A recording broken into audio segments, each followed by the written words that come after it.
되면 항상 톡톡 사연을 듣는 사람인데요. 항상 듣기만 하다가 처음으로 제 이야기를 톡톡 사연으로 보내게 된 게 신기하기도 하고 설레기도 합니다. 어디서부터 제 이야기를 시작해야 할지 잠시 고민이 되는데 이것부터 시작을 해야 할 것 같네요. 제가 꼭 20살이 되었을 때 친정 아버지께서 갑자기 돌아가셨어요. 요즘 따라 유독 피곤하다는 말씀을 당시에 입에 달고 사셨었죠. 그러던 어느 날 잠에 드셨다가 영원히 깨어나지 못하셨던 겁니다. 일어날 때가 한참 지났는데 웬일로 이렇게 늦잠을 잔다? 아, 일어나. 효준 아빠. 아휴, 오늘 출근 안 할 거야? 결국 내가 이렇게 흔들어 깨우게 만드네. 어라? 왜 숨을 안 쉬는 것 같지? 효준 아빠, 정신 좀 차려봐. 눈 좀 떠보라고. 효준 아빠. 늦잠을 주무시다니 친정 아버지답지 않았죠. 친정 엄마께서는 참 드문 일이라고 생각을 하시며 깨우려고 하셨다네요. 그러다가 알게 되셨던 거예요. 이미 친정 아버지께서 세상을 떠나셨다는 사실을요. 저는 비명 섞인 울음소리를 듣고 놀라서 안방으로 달려갔다가 상황을 보게 되었습니다. 얼른 구급차부터 부르는 제 손길이 떨리고 있었죠. 전화기가 마구 흔들렸어요. 그리고 제 눈에 들어온 건 자다 일어나서 졸린 눈을 비비고 있던 어린 제 남동생이었습니다. 외가 집안이 무척 가난했어요. 먹을 게 없어서 줄임배를 애써 달래며 억지로 잠을 청했던 기억들밖에 유년 시절에 남아있지 않다고 친정엄마는 그렇게 회상을 하셨었죠. 추운 겨울이면 잠드는 것도 무서웠다고 하셨어요.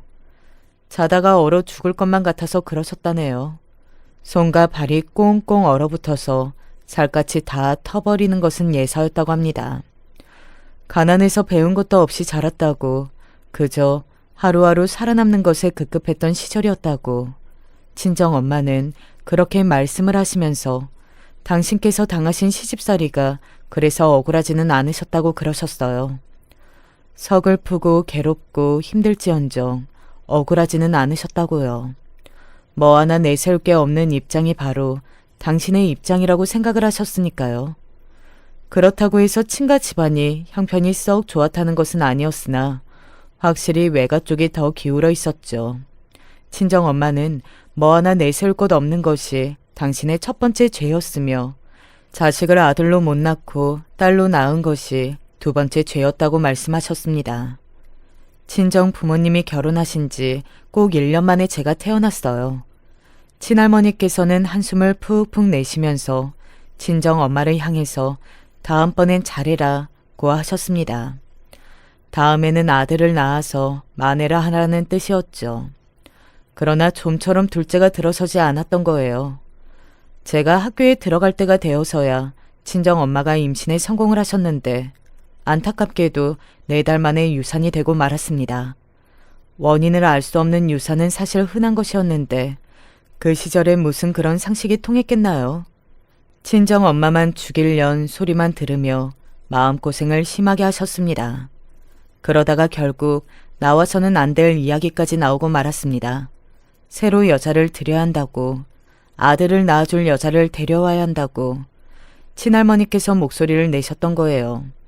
그때까지만 해도 봐도 못 본 척, 들어도 못 들은 척 그렇게 살아오셨던 분이 친정 아버지셨고 친정 엄마가 당하시는 모든 수단이나 제가 받는 구박을 모른 척하기만 하셨었는데 그 순간에는 드디어 상황을 마주하셨습니다.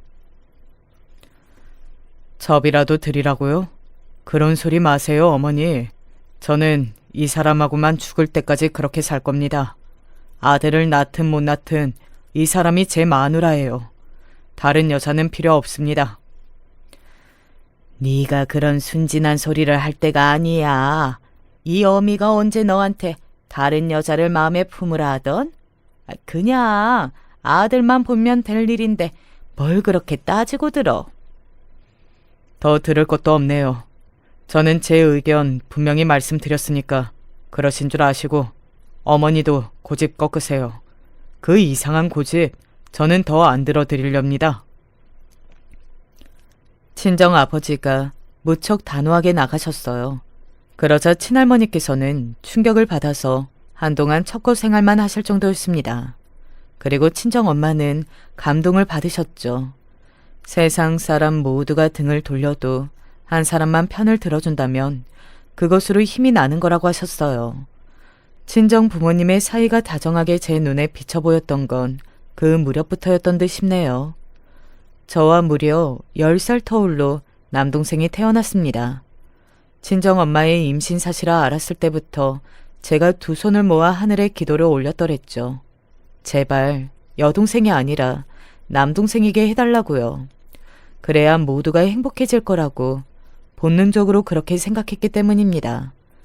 기도대로 남동생이 태어난 뒤 친정 엄마는 무척이나 행복한 얼굴로 지내셨습니다.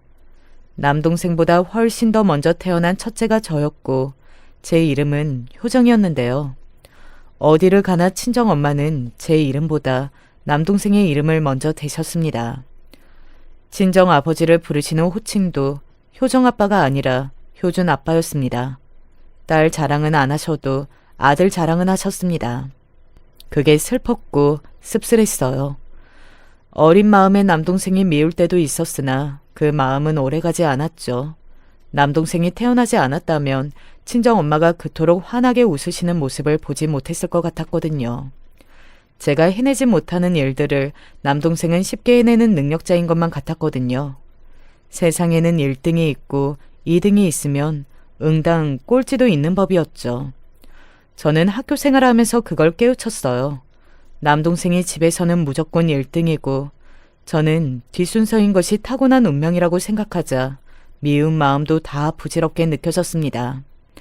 남동생만 있으면 친정 엄마에게는 그 무엇도 더 필요가 없을 거라고 여겼었죠. 그러나 그것이 아니었다는 것을 친정 아버지의 부재 이후로 저는 알게 되었습니다. 친정 아버지가 계셨기 때문에 남동생도 존재할 수 있었고 저희 가족이 먹고 자고 입으면서 살 수 있었던 거예요. 저는 그걸 일찍 깨우치지 못했고 친정 엄마는 이미 알고 계셨습니다. 내가 이제 어떻게 살아야 하니? 아직 효준이가 저렇게 어린데 중학교도 보내야 하고 고등학교를 졸업하는 것도 봐야 하고 대학도 가야 할 텐데 더 나이 들면 장가도 들겠지. 결혼할 여자랍시고 며느리감을 데려오겠지. 그런 수많은 과정들이 남아있는데 나 혼자서 어떡하라는 거야. 엄마, 기운 좀 차리세요. 말씀대로 효준이가 있잖아요. 어린 효준이를 봐서라도 엄마가 기운을 내셔야죠. 며칠째 식사도 거르시니까 효준이가 엄마 걱정 많이 해요. 앞으로 어떻게 해야 할지 막막하다. 무서워. 나 지금 많이 무섭다, 효정아. 태어나서 친정엄마의 그런 모습은 맹세코 처음 보는 것이었어요. 너무 낯설어서 저조차도 무서운 마음이 들었습니다. 그 당시 가장 서글펐던 사실은 친정아버지가 갑자기 돌아가신 것을 두고 좋지 못한 눈초리가 저희 가족에게 꽂혔다는 점이에요. 건강이 많이 좋지 못하셨던 친할머니께서는 쓰러지셨으며 정신이 오락가락 하시던 와중에도 친정엄마의 욕을 그렇게나 하셨어요. 결국은 그년이 내 아들을 잡아먹었구나. 진작에 죽일 년인 것을 내가 알아보았는데 그때 내쳤어야 했는데 지 딸년하고 맨몸으로 밖에 나가갈게끔 내가 그렇게 하려고 했었는데 그럴 수 있었는데 그런데 그 기회를 놓쳤어. 그 기회를 놓치지 말았어야 했어. 정신이 나가신 채로 친할머니께서 발작을 해대셨고 지켜보던 친척 어르신들이 저마다 기함을 하셨습니다. 가뜩이나 쇠약해지셨던 친할머니의 상태를 저렇게 만들었다고 그게 다 친정엄마의 잘못이라고 다들 입을 모았습니다. 진작에 딸로 태어난 대역 죄인이었던 저는 함께 싸잡아져서 욕을 들었고요. 가장을 잃고 남편을 잃고 아버지를 잃고 그런 게 저희 가족의 사정이었는데 그 입장에서는 아무도 고려를 해주지 않았어요. 오로지 원망의 화살만 내려꽂혔습니다.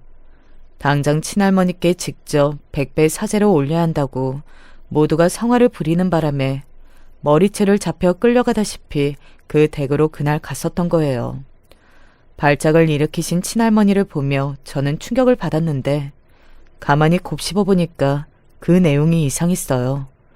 완전히 헛소리가 아니라 있었던 사실에 의거하여 말씀을 하신 거라면 저는 친정엄마와 옛날에 쫓겨날 뻔했다는 이야기였으니까요. 궁금해져서 친정엄마께 여쭈어 보았어요. 첩을 드릴 뻔한 이야기는 저도 진작 알고 있었으나 쫓겨날 뻔했던 이야기는 처음 접하는 것이었으니 진위 여부가 궁금했죠. 하지만 친정엄마는 쓰게 웃으실 뿐이었습니다. 이제 와서 그게 다 무슨 소용이야. 내가 이제 더 이상 살아갈 기력이 없는데 옛일을 따져봤자 뭘 어떡하겠어. 오라통만 괜히 터지지. 그제서야 저는 친정엄마의 상태가 몹시 심각하다는 생각을 하게 되었죠. 요양이 필요했고 치료가 필요한 상태였습니다. 저는 다니던 대학에 휴학계를 내고 친정엄마의 곁에 있어 드렸어요. 남동생을 보살폈습니다. 그때는 미처 어떤 증세인지 확답을 내리지 못했었으나 지금 그때를 돌아보니 친정엄마는 우울증을 앓고 계셨던 거예요. 그것도 심한 우울증이요. 만약 제가 곁에 있어드리지 않았다면 친정엄마는 그토록 사랑하시는 당신의 어린 아들을 두고도 세상을 등지셨을지 모를 일입니다. 제가 직접 돈 관리를 했고 아등바등 아껴가면서 가계부 정리를 하며 지냈습니다. 저는 남들보다 한참 더 시간이 걸려서 대학을 졸업을 해냈었죠. 중학생이 됐던 남동생이 사춘기가 와서 불량해졌을 때 바로 잡았던 것도 친정엄마를 설득해서 꾸준히 산책을 다니시도록 하고 작은 아르바이트부터 시작해서 규칙적인 사회생활을 다시 하게끔 한 것도 저였죠. 그런 와중에 대학 졸업까지 따냈을 때 저는 허무해졌어요. 그래서 지금 제 손에 남은 건 무엇인가? 그래서 제가 뭘 얻었나? 이런 관심으로 봤더니 허무하더라고요. 제 가족을 위해 지난 몇 년을 희생한 건 당연하다고 여기는 한편 허무함이 밀려오는 건 어쩔 수가 없었어요. 친정아버지가 돌아가신 이후 저희 가족에게 욕이나 날릴 줄 알았지 땡전 한 푼 도와준 적이 없었던 게 친가 집안이었는데요. 그쪽으로는 이제 발길도 하고 싶지 않았으나 친할머니께서 임종을 앞두셨다는 연락을 외면할 수는 없었습니다. 효정아, 네 동생은 같이 안 데리고 왔어? 아, 왜? 학교가 좀 엄격하게 잡는 곳이라서요. 자습을 뺄 수가 없었어요. 뭐? 그래? 하여간에 우리나라는 공부하는 애들이 아주 벼슬이에요. 그건 그렇다 치고 네 애미는 왜 안 왔어? 네 애미는 와야지. 어느 친척분이 그렇게 말씀하셨을 때 저는 너무 화가 나서 순간적으로 머리가 어지러웠습니다. 간신히 참고 어색한 미소만 지어드렸죠. 평소에는 왕래 한번 하지 않고 지내는 친척들이 친정엄마를 이래저래 씹어대는 목소리들이 들려왔어요. 그 기분 나쁜 수근거림을 뒤로하고 저는 홀로 친할머니께 다가갔습니다.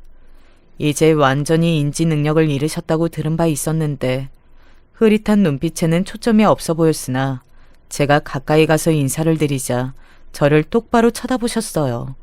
저는 그 순간 친할머니께서 온전히 당신의 의식을 되찾으신 것 같다는 생각이 들었습니다. 할머니, 여쭤보고 싶은 게 있어요. 옛날에요. 저희 엄마를 쫓아내려고 하셨었잖아요. 밖으로 막 쫓아내시려고요. 그때 왜 그러셨던 거예요? 너무 궁금했던 점이었죠.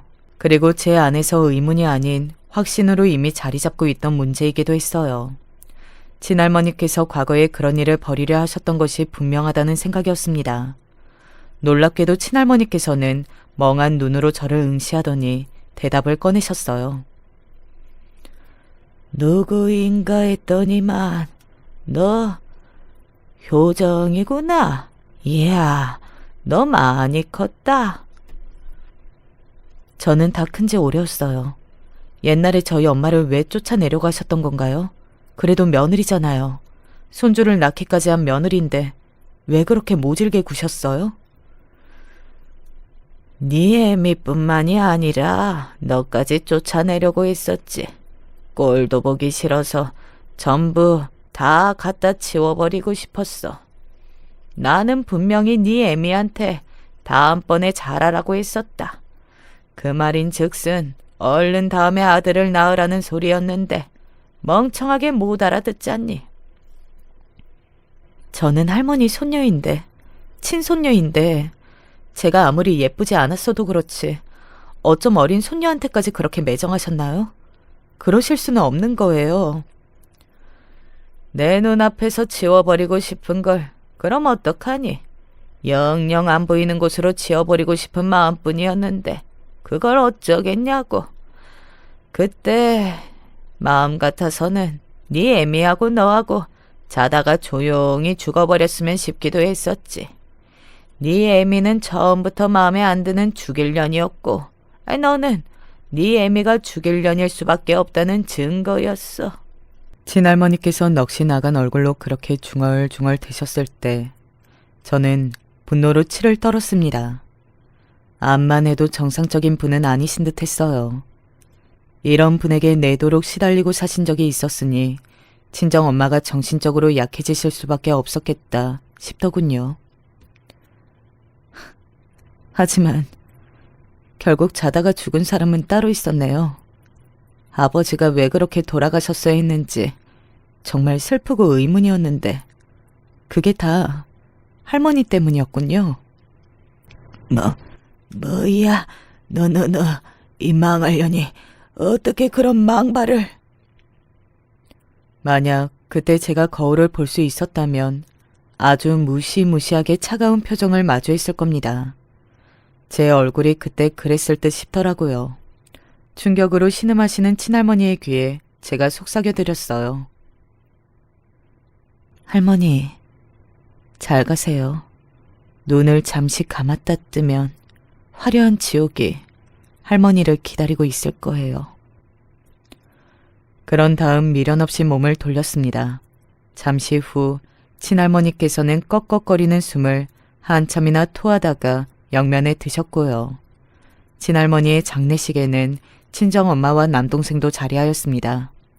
임종을 지키지 못한 것에 친정엄마는 묘하게 죄책감을 가지신 채로 짓눌려 계셨어요. 친정엄마를 향한 따가운 시선들이 일제히 그런 비난을 표하고 있었죠.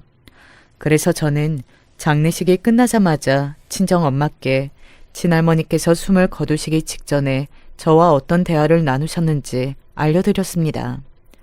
친정엄마는 그걸 다 들으시고 너무나도 놀라신 얼굴을 하셔서는 아무 말씀도 안 하셨어요. 조용히 눈물만 훔치셨죠. 그 이후로는 친가 사람들의 시답잖은 모든 연락을 안 받으셨습니다. 남동생이 집안의 얼굴이 비추게 살게 해야 된다며 친척들이 이상한 소리들을 해댔으나 친정엄마는 무시하셨어요. 이제서야 정신이 좀 드는구나. 끝도 없는 안개 터널을 지나온 것 같아. 수년이 걸려서야 그 터널 끝에 도달한 기분이야. 친정엄마는 그렇게 말씀하셨고 대형 마트에서 새로이 일을 시작하셨습니다. 남동생은 수험 생활하느라 온통 학교에서만 하루 종일 붙어있는 나날이었고요. 이제 뭔가 바로잡히는 기분이 들었건만 그때가 되니 저는 공허해졌습니다. 이러다가 이번에는 친정엄마가 아닌 제 정신 상태가 이상해지겠다 싶어서 과감하게 이직을 선택했어요. 다른 지역으로 가서 2년 정도 계약직으로 일을 하며 새롭게 지내볼 작정이었죠. 친정엄마는 제 선택에 흔쾌히 고개를 끄덕여 주셨습니다. 너는 이미 진작에 네 뜻대로 너 알아서 잘 살고 있던 애였으니까 네가 여러모로 나보다 낫지. 감사한 동의의 뜻이었지만 저는 그 소리를 듣고 나서 왜 그렇게 씁쓸하고 외로운 기분이 느껴졌을까요? 제가 그래서 남편을 만났던 걸지도 모릅니다. 옮겨간 지역에서 만난 인연이었죠. 그래서 더욱 극적으로 느껴졌어요. 운명적인 만남이라고 생각이 됐습니다. 제 안에서 그동안 스스로 허무하다고 생각하지 마. 앞만 보며 나아가. 너는 지금 아무렇지 않아. 이렇게 주문을 걸고 살았나 보더라고요. 제 마음이 지쳐 있었다는 사실을 남편을 만나고 나서 알았어요. 왜냐하면 기대고 싶어졌거든요. 지금까지 살면서 저는 누군가에게 기대어 본 적이 없었습니다. 그 상대가 가족이라 할지라도 기댈 수가 없었죠. 제가 누군가에게 기댈 버팀목이 되어준 적만 있었을 뿐이에요. 이제 원할 때면 언제든 내 어깨에 기대도 돼. 내 어깨를 평생 이용할 수 있도록 당신에게만 특별히 이용권을 발급해 줄 테니까. 남편은 그런 소리로 저를 웃게 하는 남자였습니다. 제 마음속에 짐을 내려놓고 이제는 걱정 없이 편안하게 지내보고 싶다는 욕심이 주체할 수 없을 정도로 고개를 들어서 그래서 결혼을 했어요. 그때 남동생은 대학생이었죠. 네가 결혼하면 우리는 어떡하니? 나는 그렇다 치고 네 동생은... 아니지. 이제 그런 소리를 안 해도 되는구나. 내가 알아서 해내면 되는 거니까. 내가 엄마니까 그게 당연한 건데. 아휴, 내가 아직도 정신을 더 차렸나 봐. 미안하다, 효정아. 그리고 결혼하기로 한 것 축하한다. 잘 됐어. 친정 엄마는 울컥하셨다가 돌연 흠칫하시면서 말씀을 바꾸셨어요. 이제는 달리 살아보기로 결심을 마치셨다는 걸 그대로 이어가실 작정이신 게 보여서 다행이었습니다. 남동생과 문제 없이 꼭 그렇게 잘 사시기만을 바랐어요. 정작 문제가 생기는 쪽이 제 쪽이 될 것도 모르고 그렇게 굴었습니다. 처음에는 참 좋았어요. 더할 나위가 없었죠. 제가 아주 대단하신 친할머니를 겪어본 바 있는 사람이었기에 시어머니의 존재가 무척이나 감사했습니다. 시집살이가 뭔지 딱히 생각할 겨를도 없었네요. 신혼집은 시댁에서 걸어가면 30분 정도 걸리는 거리였으니 많이 가까웠습니다. 하지만 가깝다고 해서 불편한 일은 없었어요. 내가 새로 도라지 무침을 많이 했는데 도라지가 몸에 좋은 거 너도 잘 알지? 와서 가져가라. 네? 아직 나물 반찬도 다 못 먹었는데도. 그것까지 다 소화할 수 있을지 모르겠어요. 일단 주둥이에 넣고 나서 그런 소리나 해. 잔말 말고 오늘 중으로 와서 가져갈 거지? 그런 줄 알고 이미 통에다가 가지런히 담아놨어.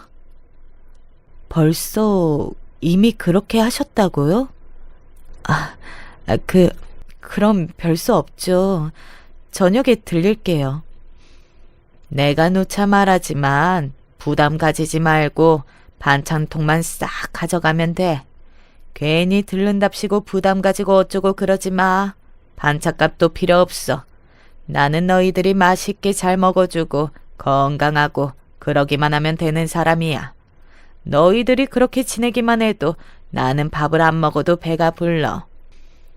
불편한 일을 굳이 꼽아보자면 이런 정도였으니까요. 제가 단 한 번도 먼저 청한 적이 없었건만 자주 반찬을 만들어 주셨어요. 그리고 가져가라고 통보를 하셨죠. 안 그러셔도 된다고 말씀을 드려봤으나 씨알도 안 먹혀서 나중에는 그저 수긍을 하고서 반찬을 먹었답니다. 어른께서 손수 정성을 쏟아가며 반찬을 만들어 주시는데 어떻게 맨입으로 그걸 받아 먹겠나요? 감사 표시도 몇 번 해드렸죠. 시어머니께서는 반찬값 같은 것은 전혀 필요 없다고 그러셨지만 말씀과는 달리 드리면 잘 받으셨습니다. 사양하지 않으셨죠. 그래서 솔직히 원하지도 않았던 반찬들 때문에 예상 외의 지출이 자주 있기도 했었네요. 그래도 좋았어요. 시어머니를 잘못 만나도 한참 잘못 만난 며느리였던 제 친정엄마를 떠올릴 때면 제가 누리고 있는 이 행복과 행운이 믿어지지 않을 정도였습니다. 솔직히 제가 무슨 남편과 불타오르는 격렬한 사랑을 한 건 아니었어요. 서로가 결혼 상대로 적합하다고 동시에 느꼈었던 점이 저희 부부가 공유한 감정들 중에서 가장 격렬한 종류였을 것입니다. 하지만 저는 잔잔하고 안정적인 사랑을 남편과 함께 나누고 있다고 굳건히 믿었으며 시어머니께는 항상 감사한 마음을 가지고 있었어요. 그 속내를 제대로 드러냈던 날이 결혼하고 나서 처음 맞았던 시어머니의 생신날이었습니다. 아주 작정을 하고서 거나하게 한 상을 차려드렸어요. 세상에나 이게 다 뭐니? 아이 설마 이거를 다 네가 차렸어? 시간이 무척 많이 걸렸을 텐데. 그동안 제가 눈치 없이 받아 먹기만 했었던 것 같아서요. 이런 기회로나마 보답을 드려봅니다. 어머님, 항상 감사드려요. 그리고 진심으로 생신을 축하드립니다. 아이 나는 네가 며칠 전에 나한테 와서 생신 선물 기대하셔도 좋다고 막 그러길래 대관절 무슨 선물을 준비하려길래 저럴까 싶어서 궁금했는데 이거였구나. 나한테 이걸 차려주려고 한 거였어? 시어머니께서는 많이 놀라신 눈치였어요. 그리고 맛보시는 음식마다 만족스레 고개를 끄덕이셨죠. 저는 이루 말할 수 없이 뿌듯함을 느꼈어요. 이게 바로 온전한 결혼한 가정의 모습이구나 싶었습니다. 시누이도 걸신 들린 듯이 음식을 먹고 있었죠. 남편에게 여동생이 하나 있는데 이 시누이가 일찍 결혼을 했습니다. 일찍 사고를 쳤거든요. 아, 뱃속에 애만 안 들었었어도 내가 그 나이에 결혼할 일은 없었을 텐데. 그래서 시누이는 걸핏하면 그런 하소연을 습관처럼 늘어놓고는 했었죠. 하지만 시누이가 좀 황당한 인물이었던 게 임신을 해서 결혼을 한 뒤 몇 달 뒤에 출산을 했다는 말이죠. 근데 출산을 하자마자 이혼을 하겠다며 난리를 친 전적이 있었어요. 사유는 아이를 키우며 사는 것이 갑자기 부담스러워져서 못해 먹겠다는 것이었습니다. 모두가 간신히 어르고 달래느라 진땀을 흘렸었다네요. 그런데 시누이는 결혼 생활이 안 맞는다고 하면서 애가 돌을 지나자마자 이혼을 하겠다고 그랬어요. 결국 양가의 허락이 떨어졌고 그럴 바에는 차라리 일찍 갈라서라고요. 자, 이제 이혼하기로 정해졌잖아요. 그런데 얼마 뒤에 둘째를 임신했다는 게 말이 되나요? 뱃속에 둘째가 들어서는 바람에 이혼은 도중에 없던 일이 되고 말았습니다. 여기까지는 그래도 어느 정도 납득이 가는데요. 제가 남편과 결혼하고 얼마 안 돼서 시누이가 별거에 들어갔어요. 이제는 도저히 못 참겠다나 뭐라나 하면서요. 그래서 저는 시누이 부부가 저러다가 이혼을 하겠구나 싶었었죠. 실제로 이혼 이야기가 오갔고요. 그런데 이혼 이야기를 주고받으며 별거 생활하던 도중에 셋째가 들어섰습니다. 저는 눈을 의심하고 귀를 의심했어요. 별거 도중에 애가 들어서다니 이게 당최 말이나 되나 싶었네요. 부부싸움을 무척 자주 하는 모양이었고 애들은 천방지축이고 시누이는 징징거리는 소리를 입에 달고 살았습니다. 시어머니의 혼이 쏙 빠질만 했죠. 시누이한테 실컷 시달리고 나신 뒤면 시어머니께서는 종종 시아버지 욕을 하셨습니다. 그 양반이 자기 가정만 책임감 있게 잘 돌보기만 했어도 우리가 지금 괜찮게 살았을 텐데 딸년이라고 하나 있는 거 저거 아주 골치 아프게 굴어도 그러려니 받아줄 넉살이 있었을 텐데 지금보다 넉넉한 형편이었으면 참 좋았을 텐데 애초에 그 양반이 다 오그러났어. 참고로 시아버지께서는 안 계셨어요. 두 분이 이혼을 하신 지가 한참이었거든요. 이혼의 원인은 시아버지의 바람 때문이었습니다. 잠을 인자를 3번은 새겨야 한다고 해서 내가 참았어. 그걸 참았는데 3번을 참고 나니까 사람 입장이 아주 우스워지더라. 나만 우스워지고 마는 거였어. 결국은 참다 못한 시어머니께서 어느 날 시아버지를 향해서 이혼하자고 소리를 지르셨대요. 그랬더니 시아버지께서 얼쑤라고 하시며 어깨춤을 추시더니 냉큼 이혼을 해주셨다지 뭔가요. 설마 그런 반응을 마주하실 거라고는 시어머니께서는 차마 예상하지 못하셨기에 충격이 크셨다고 합니다. 열받아서 죽는 줄 알았지. 화병 나서 그때 저승으로 갈 뻔했어. 돈을 보내주기로 해놓고서 한 번도 안 지킨 양반이 바로 그 양반이었어. 양심도 없지. 그래놓고 4년 만에 연락이 드디어 와서 돈 이야기를 드디어 꺼내기는 했는데 그 내용이 가관이었지. 돈 좀 있냐고 묻더라. 돈 좀 빌려달라고 그러더라. 내가 그래서 먹고 죽을래도 없다며 소리를 또 질러버렸지. 너 죽고 나 죽자는 심보로 악다구니를 쓰면서 난리를 쳤던 것 같아. 시어머니께서는 바람이라면 치가 떨린다고 하셨습니다.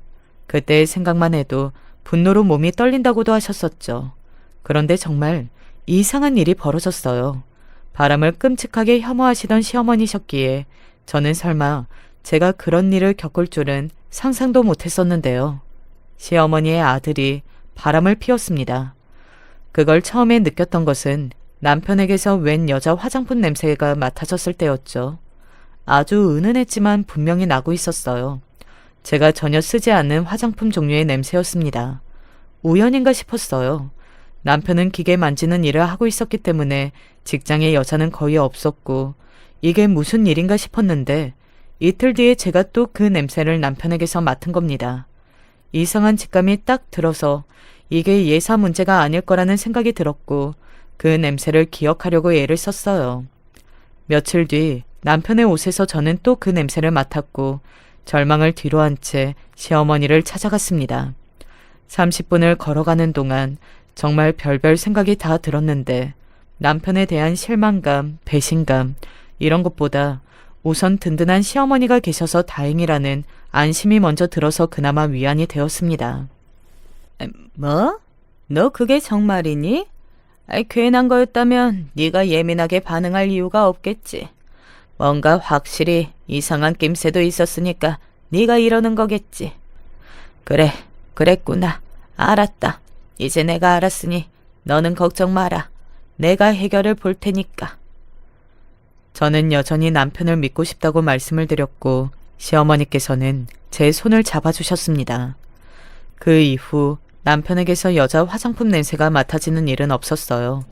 그게 어느 정도의 바람이었든 간에 진실은 어떻든 간에 이대로 해결이 잘 되어서 다행이라고 여겼습니다. 제가 스스로 직접 남편을 추궁해서 진실을 들춰보지 않고 시어머니를 통한 것이 잘한 선택이었다고 평가를 내렸습니다. 남편과 서로 그 이야기를 나누지 않고 서로 모른 척하며 뻔뻔하게 넘어간 것이 잘된 거였다고 그렇게 생각을 했어요. 저는 시어머니께 신뢰가 더욱 생겨났고 이런저런 제 이야기를 시시콜콜 시어머니께 드리기도 했습니다. 제가 행복하고 안정적인 가정을 꾸리고 싶은 이유 같은 그런 속내도 시어머니께는 털어놓았었죠. 다시 한번 저는 참 복이 많은 며느리라고 생각을 했었어요. 하지만 그 믿음에 대한 보답이 차가운 배신일 줄은 상상도 못했습니다. 때는 추석 명절이었어요.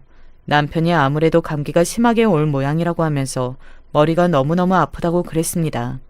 저보고 혼자 친정에 가서 편하게 시간을 보내다 오라고 그랬어요. 저한테 감기를 옮기고 싶지 않다고 하더군요. 남편이 짠했고 저를 배려하는 그 마음이 고맙기도 했습니다. 저는 명절에 친정으로 향했죠. 외가 친척 몇 명, 친정엄마, 남동생이 전부였지만요. 너는 결혼복이 있는 팔자였나 보다. 친정엄마는 그렇게 말씀하시며 음식 몇 가지를 싸주셨습니다. 저는 예정보다 하루 일찍 귀가를 하게 되었어요. 집으로 갈까 하다가 방향을 틀어서 시댁으로 먼저 가봤습니다. 그게 운명의 갈림길이었을지도 모르겠어요. 시댁에 도착해서 본 광경은 저는 할 말을 잃고 말았습니다. 거실에 커다란 상을 펴놓고 모두가 식사 중이었어요. 시어머니, 남편, 시누이 부부, 그리고 어떤 여자가 있었습니다. 위치가 남편의 옆자리였어요. 모두가 놀라서 젓가락질을 딱 멈추고 저를 쳐다봤습니다. 놀란 남편이 입만 뻥끔뻥끔거리며 왜 벌써? 라는 반응을 보이더군요. 저는 그 여자를 바라보며 물었죠. 누구세요? 저는 이 집 며느리이고 저 사람 아내인데요. 그쪽은 누구시죠? 아, 저는 그냥 오빠하고 아는 사이예요. 오빠? 아는 사이? 아는 사이라기보다는 좀 친한 사이라고 해둘까요? 그 여자는 싱긋 웃으며 대답하더니 자리에서 천천히 일어났습니다. 그러는 동안에도 손으로 생머리를 쓸어넘기며 오만 지랄을 다 하더군요. 밥상 앞에서 대체 무슨 쇼인가 싶었어요. 다 먹었으니까 이만 가보겠다고 말을 하는 그 여자의 표정이 애처로웠어요. 쫓겨나서 슬프다는 것처럼 보였죠. 다들 어쩔 줄 몰라 하는 얼굴들이었고 저는 점점 더 어이가 없어졌습니다. 그리고 그 여자가 제 곁을 스쳐가던 바로 그 순간이었어요. 잠깐, 나 이 냄새가 뭔지 알 것만 같은데요. 네? 냄새라뇨? 그게 무슨... 일전에 맡아본 적이 있어요. 분명히. 그것도 몇 번이나. 그것도 내 남편의 옷에서요. 그쪽 정말로 내 남편하고 무슨 사이예요? 여기 모두가 자리한 참에 이 앞에서 확실하게 밝혀주세요. 정체가 어떻게 되는지. 제 뇌리에 강렬히 박혀 있었던 바로 그 여자의 화장품 냄새가 맡아졌고 저는 안 좋은 예감에 휩싸여서 공격적인 질문을 던졌습니다. 확실히 짚고 넘어가야 할 때라고 판단했으니까요. 허를 찔렀다고 생각하며 그 여자를 쳐다봤는데 그때 그 여자가 어떻게 행동했는지 예상 가시나요? 웃었어요. 저를 보면서요. 가소롭다는 듯이 웃었습니다. 저는 밝힐 필요가 없어요. 여기 다들 계시는 참이니까 더더욱 그럴 필요가 없지요. 뭐라고요? 그게 무슨 말이에요? 알아듣게 좀 짓거려 주시죠. 당신 말고는 제가 누구인지 여기에 계시는 모두가 안다는 뜻이에요. 됐나요? 머리에 입력이 됐어요? 그럼 이제 저는 이만 가볼게요. 몸에 힘이 빠져서 하마터면 그대로 주저앉을 뻔했습니다. 억지로 버틴 덕분에 그 자리에서 제 마지막 자존심 하나만은 지킬 수 있었어요. 나중에는 이것도 소용이 없던 것으로 밝혀졌지만요. 그 여자는 자신만만한 표정으로 저를 바라본 뒤 집을 나갔고 정말 우습게도 남편이 그 뒤를 따라 나갔습니다. 달래려고 따라 나간 듯 하였어요. 저는 이게 정말 현실인가 싶어서 멍하니 나머지 식구들을 쳐다봤습니다. 시누이 부부가 동시에 제 시선을 피해서 딴청을 부리기 시작했어요. 그리고 시어머니께서는 한숨을 내쉬셨죠. 일 크게 만들지 마라. 크게 만들 일도 아니야. 어머니, 아니죠? 제가 생각하는 그런 거 아닌 거 맞죠? 뭘 생각했는지는 모르겠지만 우리 아들이 어떤 녀석인데 추잡한 부정을 저지르겠니? 네가 괜한 오해나 하지 않았으면 한다. 그 아가씨는 우리 가족하고 개인적인 인연이 있는 사람이야. 너한테 소개를 시켜주기에는 좀 그렇고 아무튼 네가 그냥 이해하고 넘어가면 될 일이야. 아무것도 아닌 일에 혼자 착각을 해서 큰일로 만들지 마. 분명히 시어머니께서는 아주 그럴싸한 답변을 주고 계셨는데 이상하게 저는 납득이 안 가더라고요. 그때 그곳의 공기가 분명하게 말을 해주고 있었어요. 이거 지금 아주 묘한 상황이라고요. 제가 절대 오해를 한 것이 아니라고요. 그럼에도 시어머니께서는 오리발을 내미셨습니다.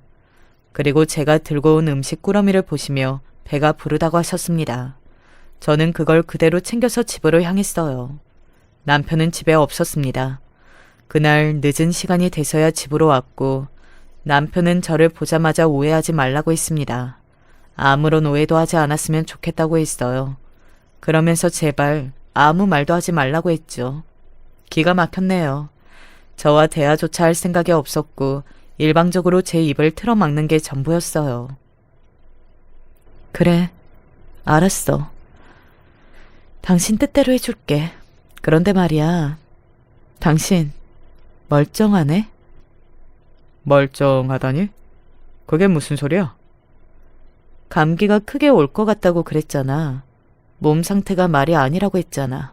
근데 벌써 이렇게 멀쩡해져도 되는 거야? 명절인데 운 좋게도 어디 명희한테 진료라도 받았나 봐? 명희라니 의사를 만난 적 없어. 내가 의사를 왜 만나? 남편이 필요 이상으로 발끈했습니다. 저는 그때 이미 이 결혼 생활에 커다란 금이 가버렸다는 사실을 깨닫고 있었어요. 하지만 인정하고 싶지 않았습니다. 아무렇지 않게 지내다 보면 아무것도 아닌 일이 될 거라고 믿었습니다. 얼마 뒤 친정엄마가 저한테 내년쯤에는 애를 낳을 거냐고 물어오셨어요. 그런데 제가 목구멍에서 말이 턱 막혀서 나가지 않더라고요. 대답을 못하겠더라고요. 진짜 미칠 지경이었고 저와 소원하다 못해서 저를 본체만 채 굴고 있는 남편 때문에 답답해서 숨이 막혔습니다.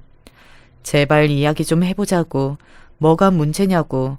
제가 몇 번이나 남편에게 대화를 청했지만 거절당했고 시어머니를 찾아갔으나 매번 컨디션이 안 좋아서 대화할 상황이 아니라는 답변만 들었습니다. 점점 더 궁지에 몰리는 기분이었어요. 미친 사람처럼 남편의 옷 냄새를 맡으며 그 여자 화장품 냄새의 흔적이 있나 없나를 살펴댔습니다. 그러던 어느 날 기어이 그런 순간이 왔어요. 이혼하자. 그렇게 해주라. 부탁이다. 당신도 진작 눈치챘겠지만 나는 당신에게 마음이 뜬 지 오래야. 맞아. 나 눈치챘었어. 그래서 노력했어. 왜냐하면 우리가 부부니까, 결혼했으니까. 당신은 결혼이 우스워? 부부 사이가 아무 사이도 아닌 것 같아? 식었다고 말을 하면 그걸로 끝이야? 전에 봤던 그 여자 때문이지. 그 여자하고 바람이 나서 이러는 거지. 인정할게. 그 여자 때문에 내가 흔들리는 거. 우리 결혼 생활에 확신이 없어진 거 맞아. 인정해.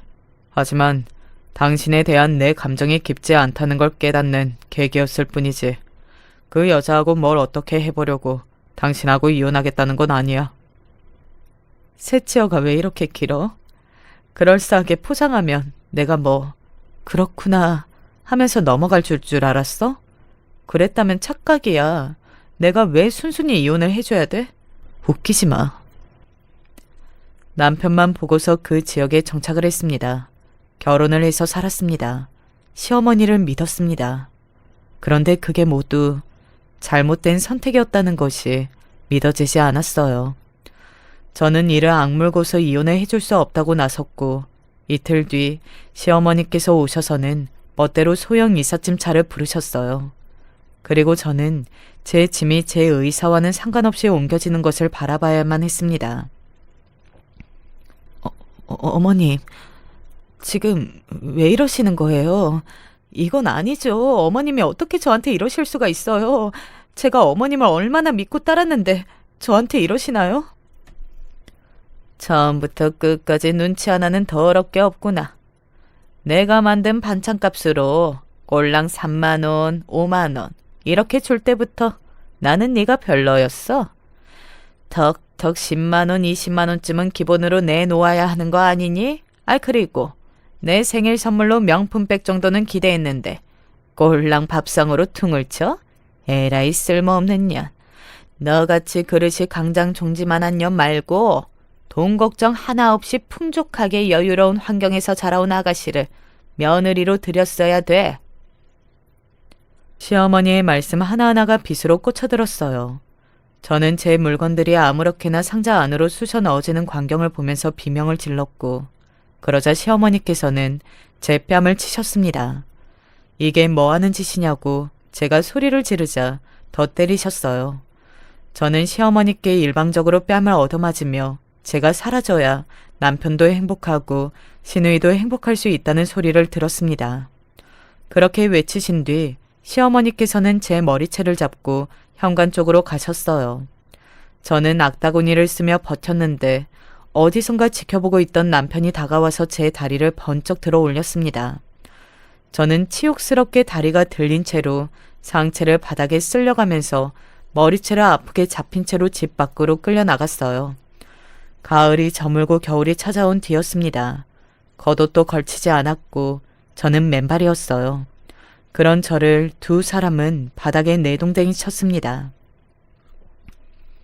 이 꼴을 당하고도 이혼 도장 안 찍으면 너는 자존심도 없고 아무 생각도 없는 년인 거다. 산발이 된 제가 분노와 추위로 몸을 덜덜 떨고 있었는데 남편이 제 앞으로 종이를 내밀었습니다. 이혼 서류였죠. 이것만 알려주세요. 그러면 이혼할게요. 그 여자를 며느리로 앉히고 싶어서 이러시는 거 맞죠? 제 질문에 남편은 시선을 피했고 시어머니는 근엄한 얼굴로 고개를 끄덕이셨습니다. 너와는 차원이 달라. 무려 의사 아가씨란다. 의사가 우리 아들이 좋다고 그러는 상황인데 네가 회방을 놓아서야 되겠니? 의사요? 어머님, 그러거나 말거나 바람이잖아요. 바람이라면 치가 떨린다고 하셨잖아요. 의사 명함 앞에서는 아무것도 대수롭지 않은 거야. 지금 실수하시는 거예요. 제 친할머니가 지금 지옥에 계시거든요. 거기에 같이 가고 싶지 않으시면 지금이라도 저한테 최소한 미안하다는 소리 한마디 정도는 해주시죠. 그러자 시어머니께서는 바닥에 침을 뱉으셨습니다. 간발의 차이로 제가 침을 맞지 않았고요. 저는 이혼 서류 위로 떨리는 손을 가져갈 수밖에 없었습니다. 정신적으로 무너지기 일보 직전이었고 제가 그 상황을 이겨내는 방법은 없었어요. 시어머니께서 부른 이삿짐 인부 2명이 짐을 다 실었고 이제 출발할 수 있다고 하더군요. 알고 보니까 목적지를 이미 제 친정으로 얘기를 해둔 상황이었더라고요. 저는 강제로 그 트럭에 앉혀졌습니다. 반쯤 혼절한 채로 갔고 친정집 앞에 도착을 해서야 정신이 들었어요. 무슨 정신으로 있었던 일을 설명한 뒤 친정엄마의 품에 안겨서 울었던 건지 모르겠습니다. 제 이야기를 들으신 친정엄마는 크게 충격을 받으셨고요. 거의 쓰러질 기세였어요. 이 상황을 대체 어떻게... 내가 못나서, 내가 부족해서 내 자식이 이런 수모를 겪는구나. 신음하시는 친정엄마를 보며 저는 되려 정신이 아주 또렷해졌습니다. 지난 몇 달을 통틀어 이 정도로 정신이 또렷했던 적이 없었죠. 제가 이런 일로 무너진다면 그건 바로 더할 나위 없는 불효가 될 거라는 생각이 들었습니다. 그런 치욕스러운 일을 겪었다는 게 죽을 만큼 힘들었지만 지금 당장은 이걸 짚느라고 제가 혈안이 될 때가 아닌 것 같았습니다. 상대는 의사. 게다가 저를 그 지경으로 내친 걸 보면 분명 집안도 무척 빵빵하니까 망설임 없이 잔인할 만큼 저를 버린 게 틀림없었어요. 계란으로 바위치기를 하기 위해 친정엄마에게 상처를 안겨드릴 수는 없었습니다. 남동생은 대학 생활을 무척 성실하게 하고 있었고 좋은 기회가 생겨서 졸업 전에 외국으로 교환학생을 나갈 수 있게 되었어요. 제가 치욕스럽게 내쫓긴 일 때문에 남동생도 크게 충격을 받았고 외국에 안 나가겠다고 했습니다. 옛날 제가 대학 생활을 접어두고 가족들을 위해 헌신했던 것처럼 본인도 그러겠다고 했어요. 저는 남동생의 그런 마음만으로도 감동이어서 가슴이 뜨거워졌습니다. 피를 나눈 가족보다 더 가깝고 귀중한 것이 없다는 사실을 새삼 깨달았죠. 아니, 그럴 게 아니라 효준아, 차라리 그 기회를 타서 나하고 엄마도 외국에 나가보면 어떨까 해. 여기 생활 정리하고 다 같이 나가자. 그동안 제가 너무 미련하고 바보 같다는 생각이 자꾸 들어서 자괴감을 벗어 던질 수가 없었고 생활 환경을 아예 바꾸어 보고 싶었어요. 그래서 새 식구가 떠났습니다. 그곳에서 저를 살게 하고 버티게 하고 성장하게 해준 요소가 하나 있었어요. 그건 바로 복수였습니다. 제가 당한 그 치졸한 치욕을 반드시 갚아주려면 제가 보란듯이 성공을 해내야겠다 싶었거든요. 그걸 발판 삼아서 열심히 살았어요. 그들의 면전에 대고 당당하게 지난 일을 따져 묻고 시시비비를 가리고 제가 당한 것의 몇 배 이상을 받아낼 작정이었습니다. 더 이상 나약하게 끌려가며 당하지 않을 자신이 있었어요. 그렇게 5년이 흘렀을 때 저는 다시 그 집으로 찾아가 봤습니다. 제가 머리채를 잡히고 다리가 들린 채로 끌려 나왔던 곳이었죠. 빌라의 입구를 보자마자 피식 웃음이 나왔어요. 어서 빨리 제 시어머니셨던 그분의 귀에 대고 지옥에 떨어지라는 말을 하고 싶었습니다. 제 남편이었던 인간의 가랑이 사이를 걷어차주고 싶었고 상간역 그 미친 의사가 일하는 곳을 찾아내 오만 소문을 퍼뜨리고 싶었어요. 그럴 백장과 능력은 이제는 있었습니다. 생각에 잠긴 얼굴로 현관문 앞에 다다랐을 때였어요. 어라? 혹시 전에 그 집 며느리였던 분 맞죠? 얼굴이 낯이 익은데. 맞네, 맞아. 바로 옆집에서 나오시던 분이 저를 알아보신 거예요. 저도 그분을 뵌 적이 있었죠. 어색한 인사를 건네던 바로 그때 충격적인 사실을 알게 되었습니다. 아이고, 그때 이 집에서 끌려나가고 이삿짐 차오고 난리도 아니었던 거 이웃 사람들도 다 알았어요. 다들 보는 눈이 있고 듣는 귀가 있는데 당연하죠. 그래서 그 집이 천벌을 받은 거라고 다들 떠들었던 거라니까요. 네? 천벌이라뇨? 그게 무슨 말씀이세요? 혹시 무슨 일이라도 있었나요? 아무것도 모르고 오신 거예요? 그 집 사람들 다 죽었어요. 다 죽었다뇨? 어떻게 그런 일이 있을 수가 있어요? 사고였나요? 언제요? 그때요. 의사인가 하는 며느리 새로 들인다고 난리를 치더니만 알고 보니 그게 다 사기였잖아요. 그 집 식구들 명의를 싹 다 가져다가 돈 좀 만져보려고 어디 일당이 작정하고 사기를 친 거였어요. 그 여자는 의사는커녕 원래 술집 일을 하던 여자라나 뭐라나. 아무튼 그러던데요.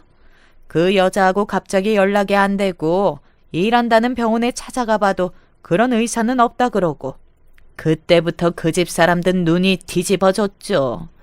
결국은 사람 써서 그 여자 행방 추적에 들어갔었는데 어디에 있다는 실마리가 뜨자마자 한 차에 다 같이 타고 그 여자 찾으러 갔다가 사고를 당했어요.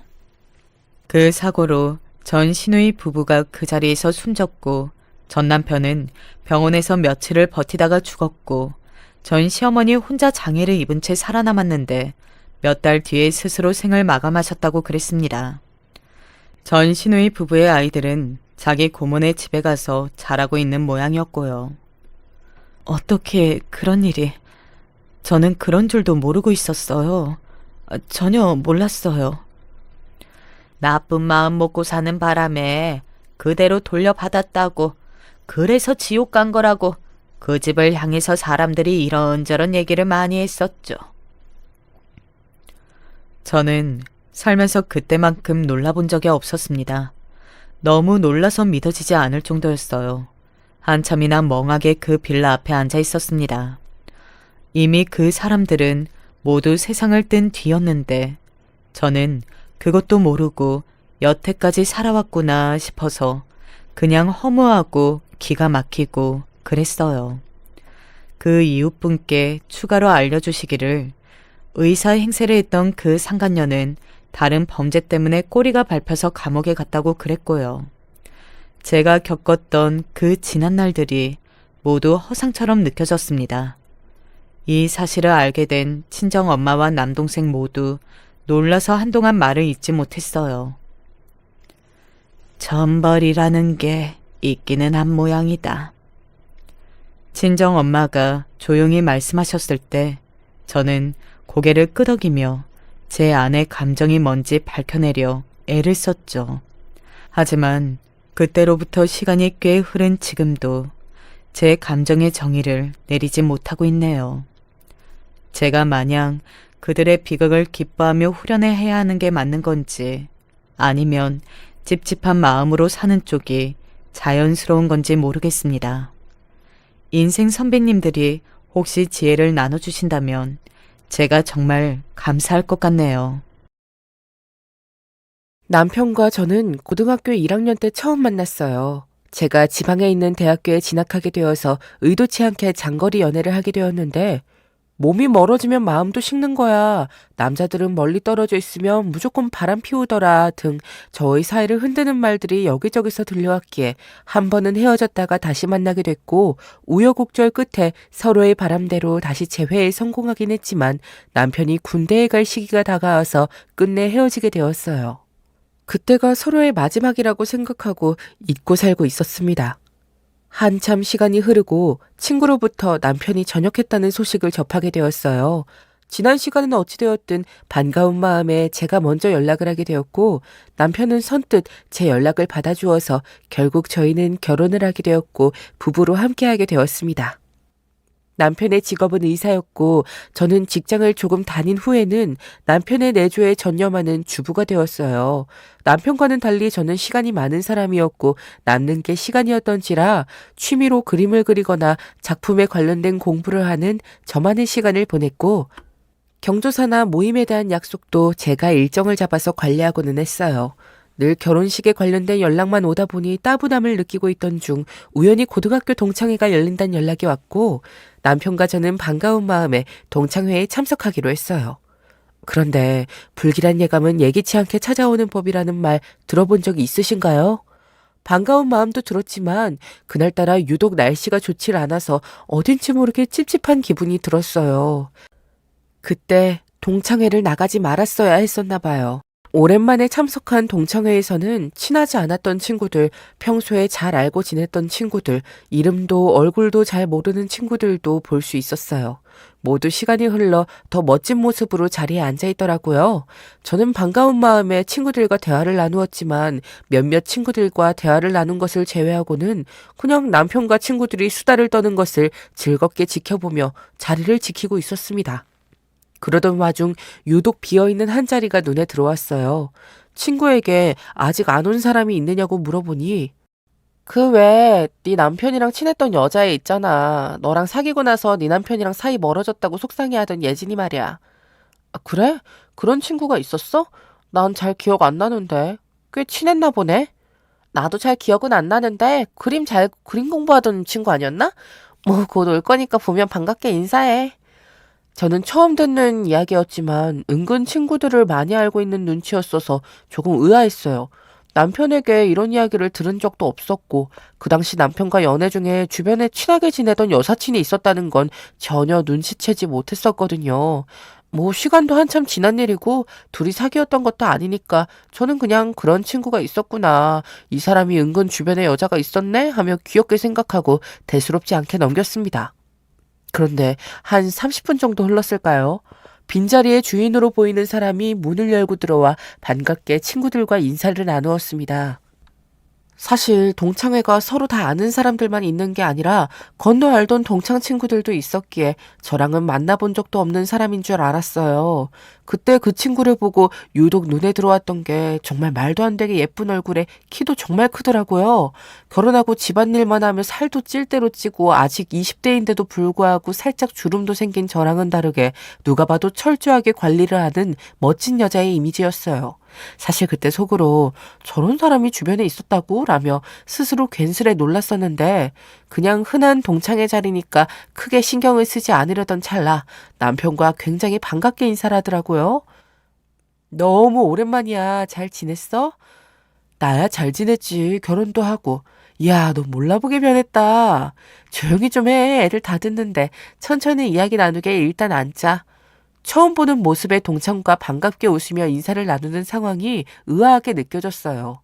이후로도 남편과 예진이라는 친구는 계속 대화를 이어갔고 저만 모르고 둘만이 하는 이야기를 한참 나누는 모습을 보니 괜히 제가 소외된 느낌이 들어서 위축된 기분에 아무 말도 하지 않고 가만히 술만 먹고 있었어요. 이렇게 앉아있으면 모두 내 눈치만 보지 않으려나? 생각한 순간 정말 다들 내 눈치만 보고 있었고 남편과 예진이란 친구는 주변은 아랑곳 않고 서로에게 열중하며 떠들고 있었어요. 남들 시선까지 쏠려서 더 예민해졌던 걸까요? 뜬금없이 저는 남편에게 무슨 이야기를 그렇게 재밌게 해? 옆에 마누란 신경도 안 쓰고 나름 신경질적으로 툭 던졌고 그 말을 들은 남편은 당황하며 아 미안 우리가 너무 눈치가 없었지. 인사에 그 미수라던 예진이 말이야. 당신이랑도 가끔 인사 나누고 했었는데 너무 변해서 잘 기억 안 나려나? 라며 멋쩍게 웃더라고요. 그때 어렴풋이 기억이 났던 것 같아요. 그 당시 남편의 옆에 자주 보였던 안경 끼고 수더분한 호리호리한 체형의 친구가 생각이 나더라고요. 예진이란 이름의 친구였어요. 정확히 기억이 나더군요. 설마 이 친구가 그 친구인가? 그 친구도 미술을 했었는데 이게 말로만 듣던 정변? 그렇게 수수하던 친구가 이렇게 예쁜 모습으로 변했다는 게 놀라워서 남편의 말엔 대답도 제대로 못했었어요. 이분이 예진이라고? 내가 잘 기억이 안 나서 몰라봤네. 옛날 모습 그대로네 정말. 사실 너무 예뻐졌다라고 말하고 싶었는데 괜히 실례가 될 것 같아서 최대한 기억나는 척을 하며 겨우 대답했었네요. 얼굴은 많이 바뀌었어도 남아있는 익숙한 표정이나 말투 덕분에 긴장감을 풀고 예진이와도 반갑게 인사를 할 수 있었어요. 괜히 제가 예민하게 굴었던 것 같아서 부끄럽기도 했고요. 그렇게 분위기가 서서히 풀리기 시작했고 남는 게 시간인 주부이다 보니 작품에 관련된 공부를 하고 있었던 저는 고등학교 때부터 미술을 전공하던 예진이와 서로의 유일한 공통점인 미술과 관련된 주제로 이야기의 꽃을 피우기 시작했어요. 지금은 어떻게 지내? 나 미술대학교 졸업하고 작가로 활동 중이야. 부모님이 많이 도와주셔서 졸업하고 바로 작품 만들면서 조용히 지내고 있었어. 진짜? 난 우리 남편 내조하느라 그냥 집에서 집안일만 해. 나중에 취미로 그림 시작해서 나중에 작가도 해보고 싶은데 마냥 부럽네. 그럼 우리 같이 전시 보러 갈까? 마침 너도 공부 중이고 나도 꾸준히 전시 보면서 지내야 하니까 같이 시간 보내면 좋을 것 같은데? 대화하다 보니 짧은 시간에 서로에 대해 많은 걸 알 수 있었어요. 예진이는 미술대학을 다니면서 꾸준한 작품 활동으로 졸업 후에도 작가로 활동하고 있었어요. 심지어 부모님은 큰 갤러리를 운영하시는 분들이었기에 그 친구의 작품 활동에 영향을 많이 주셨다고 하더라고요. 이런저런 이야기를 듣다 보니 참 성실하게 살던 친구였구나 싶기도 했고 친구로 지내면 정말 좋겠다는 생각이 들었어요. 관심사나 취미가 같은 친구에게 끌린다는 말이 맞나 봐요. 시간이 무르익어가던 중 즐거웠던 동창회가 끝나고 남편과 저는 집으로 돌아왔습니다. 나름 긴장도 되었고 그 친구의 예쁜 얼굴에 위축된 기분을 느꼈던 동창회였지만 따분한 일상을 보내는 주부인 저에게 좋은 친구가 생겼다는 사실이 기뻐서 남편에게 그 친구에 관한 이야기를 하기 시작했습니다. 남편은 정말 예진이인지 몰랐느냐며 재미있어하는 얼굴이었어요. 저야 그 친구랑 말만 몇 번 나눠본 사이였기 때문에 알 겨를이 없는 건 당연했죠. 뭐 좀 더 일찍 알고 지냈으면 좋았겠다 생각하고 말았습니다. 진짜 몰라봤다니까. 옛날에 안경도 쓰고 머리도 엄청 짧았는데 저렇게 변해서 오면 부모님도 못 알아볼걸. 그렇긴 해. 성격도 많이 변했지. 아까 둘이 많이 친해진 것 같은데 서로 자주 좀 만나보면 어때? 당신도 매일 집에만 있고 집안일만 하다 보면 늘어져서 아무것도 못할걸. 공부도 취미도 같이 하는 친구 있으면 좋잖아. 안 그래도 아까 술자리 끝나기 전에 예진이가 셋이 만나서 자주 놀자고 하더라고. 일단 다음 주엔 둘이 전시회 가기로 했어. 셋이? 나는 왜? 예진이가 뭐라고 했어? 아니, 그냥 옛날부터 친구였으니까 난 친구라기엔 예진이랑 인사 정도만 몇 번 했지 둘이서만 만나면 나도 불편하니까 당신도 주말에 출근 안 하면 우리랑 같이 시간 보내자. 어때? 아, 뭐 어려울 건 없는데 일단 씻고 얼른 자자. 나 내일 아침 일찍 나가야 해. 문득 이상한 기분이 들었어요. 셋이 만나잔 예진이의 말을 전해주니 남편이 조금 당황스러워했거든요.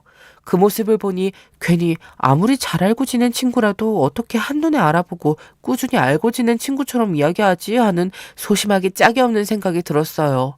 보통 이럴 땐 술도 취했고 피곤한데 그냥 아무 생각 안 하고 자기 바쁘지만 그날은 유독 그런 생각이 들었었던 것 같네요. 괜히 엉뚱한 생각을 해서 혼자 오해를 키우는 게 아닐까라는 기분이었어요. 아무 증거도 없는 의심은 끝도 없이 커지기 마련이니 대충 씻고 하루를 마무리했습니다. 여자 둘 놀러 다니는데 끼어서 피곤해지기 싫었겠거니 대수롭지 않게 넘겼었네요. 저도 이야기를 나누다 보니 그 당시에 기억에 남았던 그 친구의 익숙한 표정이나 말투 등을 통해 그 친구라는 것을 서서히 눈치챘으니 당연히 나보다 오래 알고 지낸 사이니까 오랜만에 봐도 한 번에 알아보고 친한 친구처럼 대화할 수도 있겠다고 생각이 되어서 굳이 부스럼을 만들고 싶진 않았습니다. 생각해보면 심각한 일도 아니잖아요. 또 마침 친한 친구가 생겼다는 마음도 부정할 수 없었기에 그냥 그럴 수도 있겠구나 하며 위화감을 떨쳐내고 말았던 것 같네요. 그 뒤로 예진이랑 저는 종종 식사도 하고 여자들끼리만의 시간을 보내는 절친한 친구로 발전했어요. 애초에 저랑 관심사도 같고 작품 활동을 하는 친구여서 공통점이 많았던지라 정말 좋은 친구로 발전했답니다. 갑자기 친해지면 서로의 단점이 많이 보일 수밖에 없잖아요. 그럼에도 불구하고 저희는 서로의 단점을 알고도 관계가 틀어지기는커녕 뭐든 웃으며 넘기는 관계로 발전했던 것 같아요. 예진이가 보는 저는 너는 소심하고 까칠한 성격 때문에 주변인들의 오해를 받기 쉬워. 좀 고쳐 이러했고 제 딴에도 그 친구가 첫인상과는 다르게 너는 남이 잘 되는 것도 못 보고 뭐든 어떻게든 자기 것으로 만드는 이상한 고집이 있어. 나 그런 사람이랑 친구 안 해. 이러했어요. 하지만 서로 단점도 웃으면서 지적하는 베프로 잘 지낼 수 있게 되었습니다. 덕분에 적적함을 느끼기만 하던 나날도 줄어들었어요. 남편의 친구이기도 하고 저의 친구이기도 한 예진이와의 행복한 일상을 남편과 공유하면서 적적하던 집안 분위기도 바뀌었습니다. 어느 날부터는 만나기 꺼려하던 남편도 같이 전시회에 가고 밥도 먹는 사이가 되어 저희 셋은 주말마다 어김없이 만나는 사이가 되었답니다. 물론 늘 만나지는 못했죠.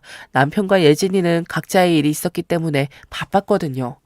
그래도 익숙해진 관계에서 언제든 만날 수 있다는 안도감도 들어서 셋이 만나는 날을 기다리는 제 모습을 보는 것도 꽤 기분이 좋았답니다. 그런 새로운 즐거움이 생긴 일상을 보내던 중 시간이 어느 정도 흘렀을까요? 남편은 병원 일 때문에 더욱 바빠졌고 또 예진이는 저와는 다르게 명색이 작가인지라 작품 활동에 전념해야 해서 많이 바빠졌습니다. 저는 취미로 작품 활동을 하긴 했지만 결국 결혼을 한 사람이고 주부였기 때문에 가사에 전념하는 것이 우선이었어요. 그래도 괜찮았어요. 각자의 자리에서 충실한 모습을 보이는 게 당연한 거니까요. 다시금 저는 주부 나름의 외로움과 따분함을 느끼기 시작했고 이전과 다를 것 없는 일상을 보내기 시작했습니다. 남편은 일 때문인지 많이 지친 모습이 역력했어요. 한 가정을 홀로 책임지는 사람이고 대학병원에서 일하는 내과 의사다 보니 가끔은 저런 모습을 보이는 게 당연했고 서로 없으면 못 사는 사이가 된 예진이도 꽤나 바빠 보였어요. 뭐 은근히 유명한 작가이기도 하고 작업에만 전념하고 있는 친구니까 어쩔 수 없었을 거예요.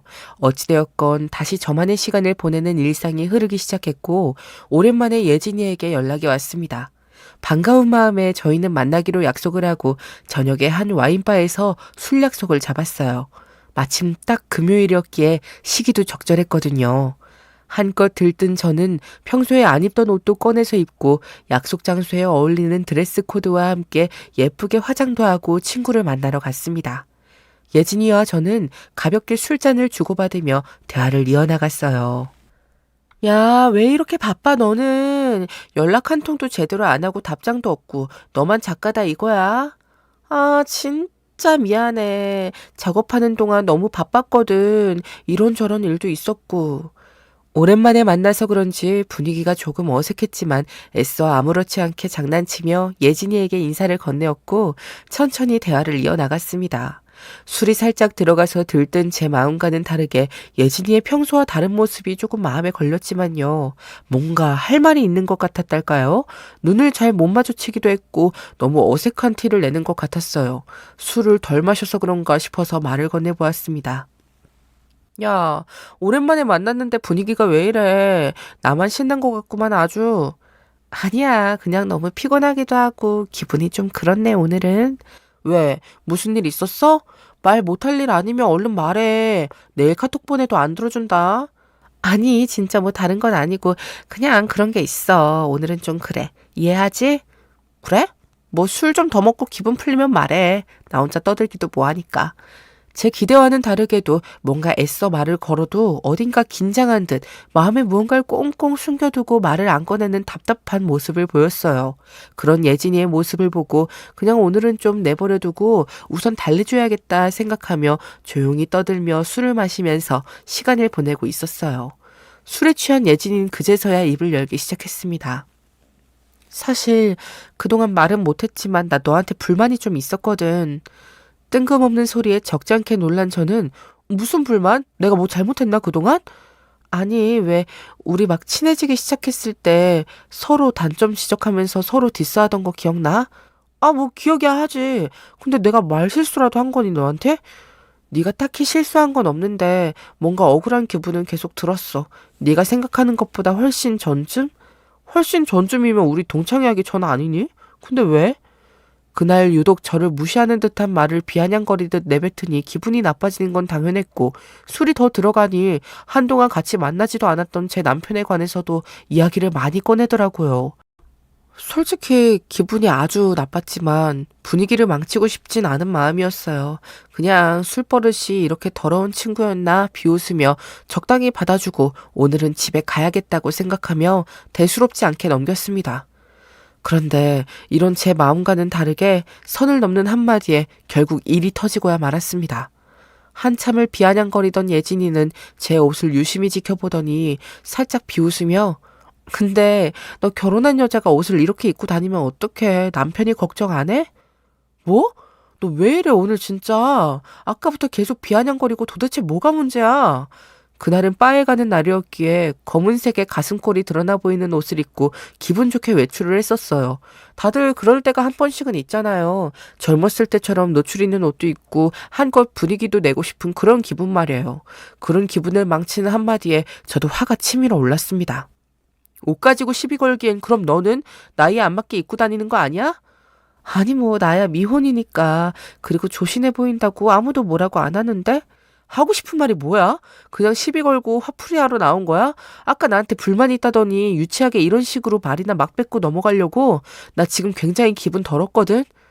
옷을 입는 건 네 자유인데 네 남편이 너무 걱정할까 봐 내가 대신 걱정해 주는 거지. 뭐? 너 지금 뭐라고 했어? 네 남편 그렇게 입고 다니는 거 되게 싫어하거든. 너 이러고 나온 거 보면 되게 짜증나겠다.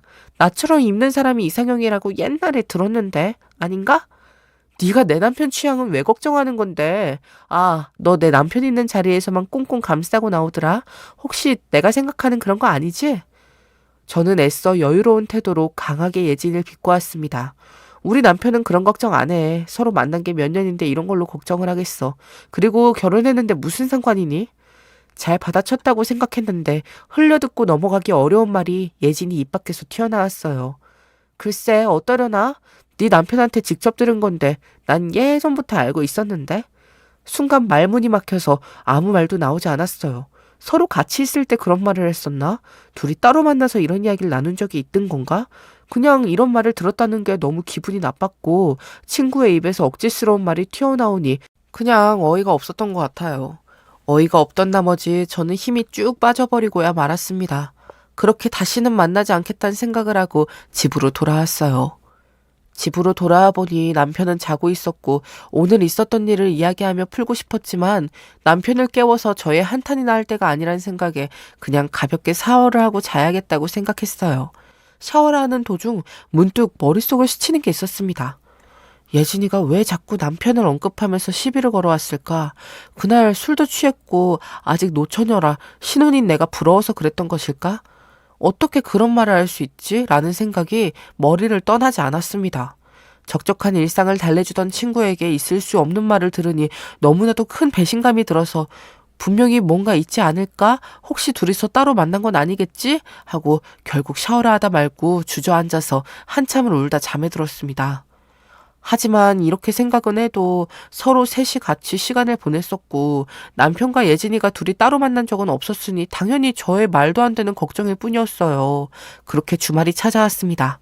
예진이에게는 사과는커녕 연락 한 통도 오지 않았어요. 마침 남편이 한가로이 집에서 쉬고 있으니 어제 있었던 일을 털어놓고 싶어서 조심스럽게 이야기를 꺼냈습니다. 여보, 사실 어제 예진이랑 조금 속상한 일이 있었어. 어제 예진이랑 놀다 온 거 아니야? 무슨 일이 있었는데? 사실 어제 둘이 술을 먹다가 예진이가 계속 시비를 걸었거든. 좀 기분이 나빴어. 예진이가 무슨 말을 해서 기분이 나빴는데 뭐 싸우기라도 했어? 아니, 어제 오랜만에 약속 잡힌 것도 있고 나도 나름 드레스 코드 정해서 나갔거든. 그 왜 노출 좀 있는 검은색 드레스 있잖아. 그거 입고 바에서 둘이 술 먹었어. 아니, 그런 거 꼭 입어야 하나? 난 그런 거 싫은데. 예진이가 했던 말이 생각나서 저도 모르게 움찔하고 말았습니다. 아니, 걔도 딱 당신이랑 똑같이 말하더라. 당신이 이런 옷 싫어한다고 했는데 어떻게 둘 다 이렇게 말을 할 수가 있어? 우연치곤 신기하네. 무슨 소리야 도대체. 알아듣게 설명을 좀 해봐. 어제 예진이가 나 노출 있는 옷 입고 있는 것 보고 당신 언급하면서 계속 비아냥거렸어. 그리고 당신이 이런 거 싫어하는 거 예전부터 알고 있었다고 하면서. 이거 내가 잘못 생각하고 있는 거야 혹시? 어쩜 그렇게 둘이 똑같은 이야기래? 제 말을 듣고 남편은 당황하기 시작했고 식은땀도 흘리기 시작했습니다. 몇 분간 정적이 흐른 후 남편이 건넨 말은 속상했겠네. 이제 걔랑 만나지 마. 고작 이 한마디였습니다. 기분 나쁜 일을 겪고 오니 심각한 표정을 짓고 들어주려나 생각하던 찰나 적잖게 실망했습니다. 평소에 어떤 문제에 관해서 이야기를 했을 때 자기 일처럼 같이 고민했던 사람의 모습은 온데간데 없었어요. 그냥 그렇게 피곤하다며 당황한 기색이 역력한 얼굴을 하고 안방에 들어가 버렸습니다. 저는 앉아서 그 모습을 바라만 보고 있었어요. 불안이 확신이 되던 순간이었거든요. 둘이 왜 똑같은 소리를 하냐니까. 이대로 들어가서 안 나오면 나 오해해도 된다는 뜻으로 받아들여도 된다는 거지? 맞아? 맞냐고. 저는 화를 잔뜩 내고는 가만히 소파에 앉아서 남편이 나오길 기다리고 있었어요. 나와서 무슨 말이라도 했으면 좋겠다. 당장이라도 남편과 예진을 앉혀놓고 추궁하고 싶은 심정이었습니다. 저는 나중을 생각해서 차근차근 되갚아주기로 마음먹었어요. 최대한 자연스럽게요. 그 상황에서 잘 처신했다고 생각하는 것은 바람을 피운 거냐고 확실하게 반문하지 않았던 거예요. 이들에게 기회를 주는 것은 아닐까 하는 생각에 꾹 누르고 참아냈습니다. 확실한 복수 방법이 필요했어요. 남편이랑 관계를 회복할 생각도 없었고요. 저는 평소처럼 행동했습니다. 밥도 잘 챙겨주고 인사도 빼먹지 않았어요. 증거를 확보를 해서 둘을 추궁하기 전에는 우선은 지켜보기로 했습니다. 여러분은 저처럼 태연하게 행동하실 수 있으실까요? 전 야근하는 날이면 속옷과 갈아입을 옷가지들을 챙기고 병원에 조용히 가져다 주었습니다. 직원들도 눈치채지 못하게 조심스럽게 행동했어요. 저 남편 갈아입을 옷 좀 가져왔는데요. 이거 그냥 조용히 전해주세요. 저 다녀갔다는 말은 절대 하지 말아주시고요. 아, 네, 그럴게요. 그런데 선생님 지금 휴가 중이셔서 아마 오늘은 없으실 텐데요. 네? 오늘 야근이라고 하지 않았나요? 저는 몇 주 전부터 야근이라고 전해 들었는데. 그렇긴 한데 오늘은 휴가 내셨어요. 출근 전혀 안 하셨는데요. 병원 직원의 말을 듣고 어이가 없었어요. 오늘도 평소처럼 출근하는 모습을 보았는데 혹시 이런 일이 한두 번인가 싶어서 되물었습니다. 혹시 오늘만 휴가 낸 거예요? 아니요, 최근에 야근할 필요도 없으신데 병원에 오래 계시고 갑자기 외출하시거나 휴가도 평소에 비해 자주 쓰셨던 것 같아요. 예상 그대로였습니다. 어느 정도 시간이 지났을까요? 여느 때처럼 남편의 갈아입을 옷을 가져다 주러 저녁에 병원에 들렸을 때였어요. 익숙한 모습의 예쁜 여자가 눈에 들어오더군요. 네, 예진이가 남편이 일하는 대학병원으로 걸어 들어왔어요. 남편의 일터에 뱀처럼 또아리를 틀고 앉아있는 모습에 저는 손이 떨리기 시작했습니다. 당장이라도 머리채를 쥐고 뜯어버리고 싶었지만 기회를 놓치지 않기 위해 모습을 감추고 숨어 있었습니다. 환자번호 53번 예진님, 진료실로 들어와 주세요. 예진이가 병실에 들어가는 모습을 멍하니 지켜만 보고 있었습니다. 딱 남편이 진료를 보는 내과 대기실에 앉아 있었다는 게 과연 우연이었을까요? 떨리는 마음을 뒤로하고 진료실 바로 옆에 숨어서 둘의 대화를 엿들었습니다. 너 돌았어? 와이프가 보면 어쩌려고 이래 도대체. 자기가 이제 휴가 못 낸다며. 그래서 내가 직접 찾아온 건데 왜 이래? 그년 해주는 밥 먹지 말라고 기껏 도시락도 만들어 왔는데. 와이프가 너 봤으면 어쩌려고 그랬어. 그 사람 지금 아무것도 몰라. 이런 위험해. 알려주려고 직접 온 거야. 도대체 언제 정리할 건데? 일부러 야근까지 하고 휴가 내서 나 만나는 거 기특해서 아직껏 기다리고 있는데. 내가 병원에 찾아오는 게 싫으면 당장 정리해. 나 유부남이랑은 못 만나니까. 알겠어? 집으로 돌아가. 일 끝나고 와이프한텐 일 많아서 못 들어간다고 말해놓을 테니까 끝나고 만나. 약속한 거다. 집에서 기다릴게. 도시락은 내일 먹고. 그렇게 예진이가 밖으로 나왔고 그 모습을 유심히 지켜보았습니다. 둘 사이의 대화를 들어보니 꽤 오래 전부터였던 것 같아요. 이후 집에 돌아온 남편은 제가 둘의 대화를 들은 것과 다르게 예진이랑 아무 일도 없었어. 솔직히 말하면 예전엔 몇 번 만나기도 했었고 당신한테 숨긴 일도 많았는데 그 이후로는 아무 일 없었어. 우리 예전으로 돌아가면 안 될까? 이제 돌이키기엔 너무 멀리 온 것 같다는 생각과 그 둘이 불행했으면 좋겠다는 생각 외엔 아무 생각이 나질 않았습니다. 그래서 야근한다고 거짓말하고 병원에 처박혀서 둘이 데이트한 거니? 집에 안 들어온 날은 그년 집에서 자고 몰래 출근했던 거고? 그런 거 아니라니까 글쎄. 도대체 어디서 그런 이야기를 듣고 지레짐작하는 거야? 나는 지금 우리 관계를 회복하고 싶은 것뿐이라고. 내가 왜 이러는지 정말 몰라서 물어? 알겠어. 알겠으니까 화내지 말고 진정하고 얘기하자, 어? 나 말고 너랑 살아줄 여자 없는 것 때문에 걱정이 되니? 그러게 왜 바람을 피워? 들키지 말았어야지 최소한. 그런 게 아니라 네가 오해하는 거야. 설명할 시간을 줘. 말이 자꾸 길어지네. 네 치부 이해해주고 같이 살아줄 수 있는 여자 찾아서 떠나봐 어디. 누가 받아주는지. 아, 예진이가 있지? 옛날부터 너 졸졸 따라다니던.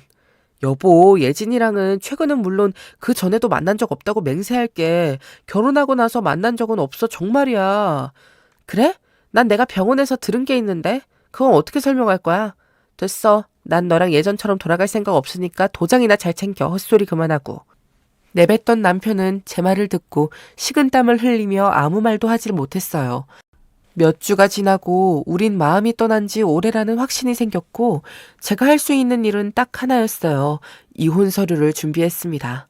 아, 이혼 서류뿐만 아니라 가장 중요한 서류도 하나요. 우선 이혼 서류를 남편 병원에 보냈고 남편은 끝까지 변명만 한 끝에 이혼 서류를 받아들였습니다. 결혼 생활은 그렇게 끝을 맺게 되었네요. 결국 이렇게 끝나네. 둘이 잘 살아. 건강하게 잘 지냈으면 좋겠다. 조용히 사라지는 게 그렇게 힘드니? 왜, 네 치부 받아준다니? 예진이 보러 가지? 참 대단하다 그년도. 갈게. 내 짐은 나중에 내가 가져갈 테니까 따로 정리하지 마. 그리고 넌 끝까지 거짓말했어. 네가 조금도 사실대로 말하지 않았으니까 내 마음대로 할 거야. 그렇게 이혼 서류 제출을 마치고 집에 돌아와서는 같이 준비했던 서류를 눈에 가장 잘 보이는 곳에 뒀어요. 둘의 관계를 무너뜨릴 아주 중요한 서류였으니까요. 그렇게 남편과 저는 이혼을 한 지 2년 정도가 지났고 올 것이라고 생각했던 예진으로부터 연락이 왔습니다. 잘 지내니? 시간도 많이 흘렀고 한번 얼굴 보자. 중요한 이야기니까 나아졌으면 좋겠네.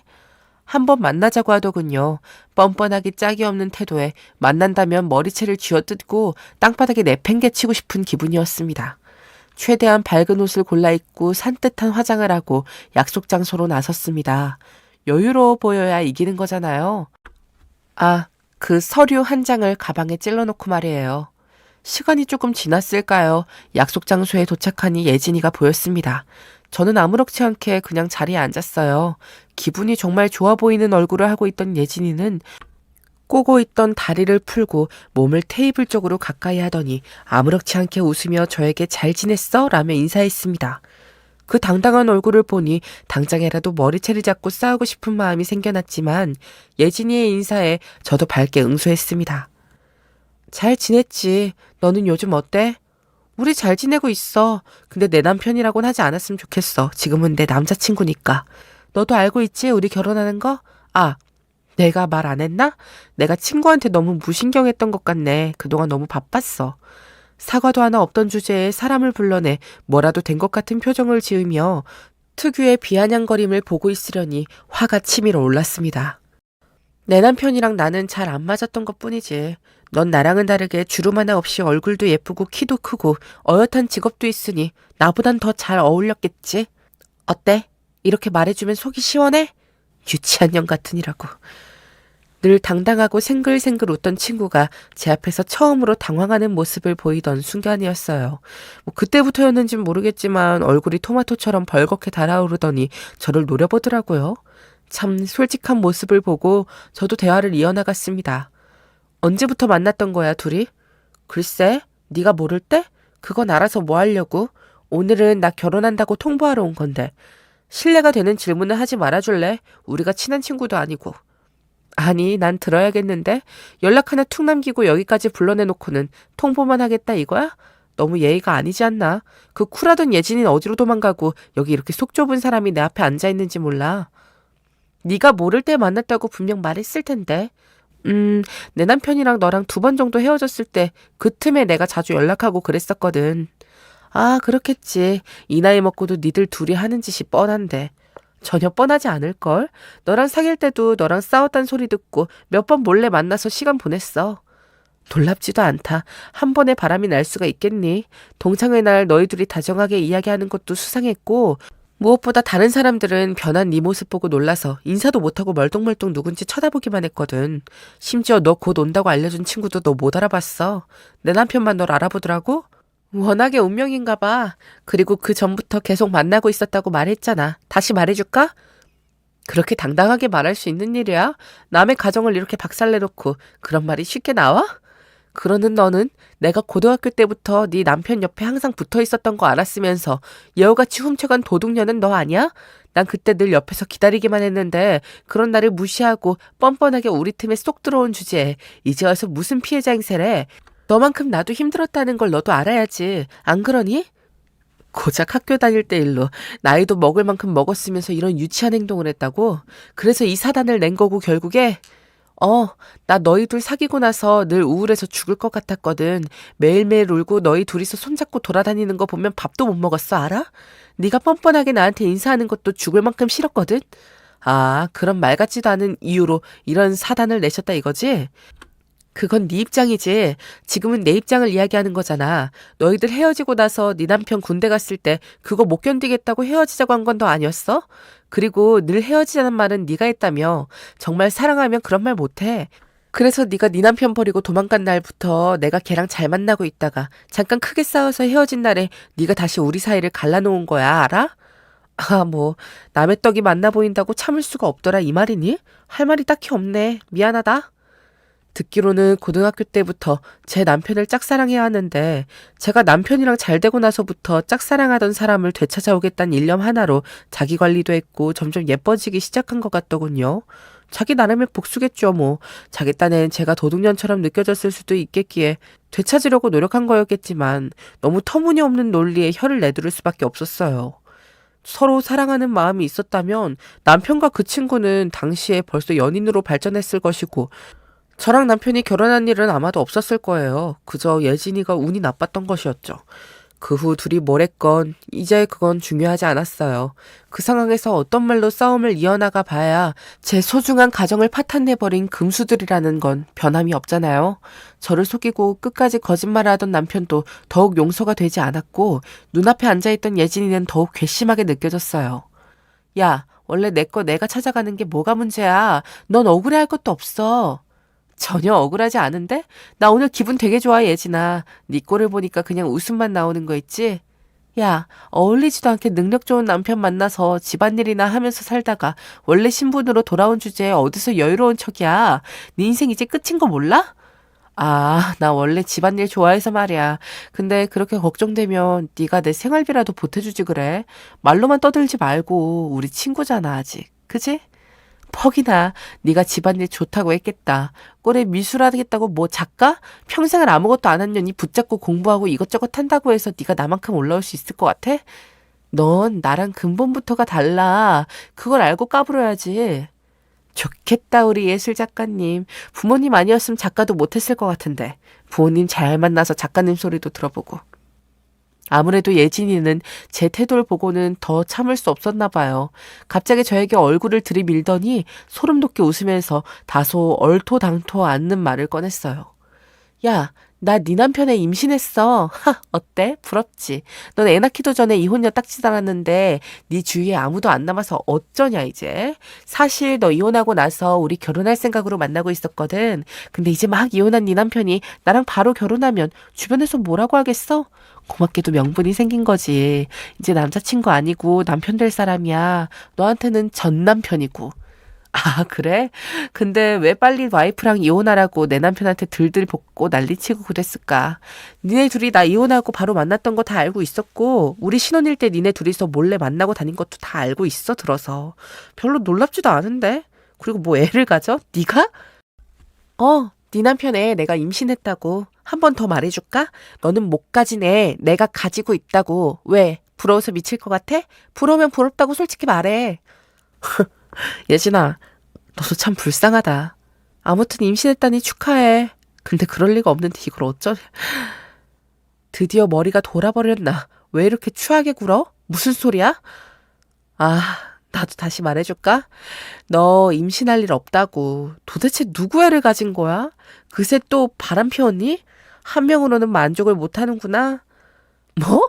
억울해서 이제 아무 말이나 하기로 마음 먹은 거야? 불쌍해서 어떡해. 예진아, 내가 돌았는지 네가 돌았는지 한번 확인해 볼까? 잠시 대화를 멈추고 챙겨온 서류를 꺼내서 예진이에게 보여주었습니다. 잘 읽어봐. 나중에 딴소리 하지 말고. 내가 왜 너희들 그동안 그냥 내버려뒀을 것 같아? 소송도 안 걸고? 이게 뭐야? 무정자증이 뭔데? 이거 애 못 가진다는 소리 아니야? 너 이런 말도 안 되는 서류 뽑아온 거 보면 정신과부터 가는 게 좋겠다.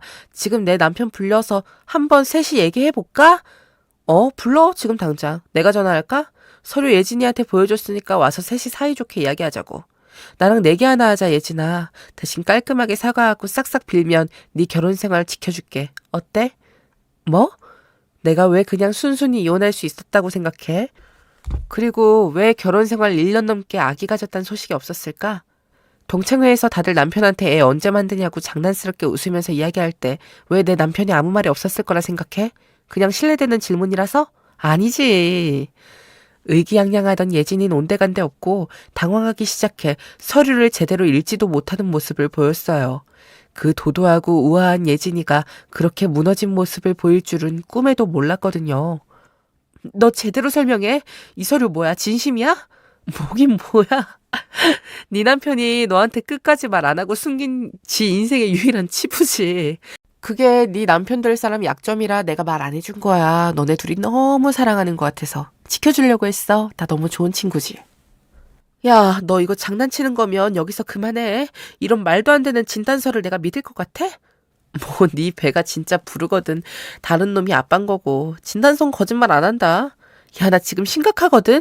너 내가 임신 아니라는 건 어떻게 알고 그렇게 의기양양해? 이 진단서 누구한테 받은 거야? 빨리 말하라고!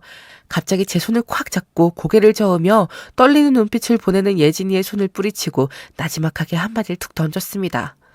원래 그런 일이 있는 법이란다. 재수가 없으면.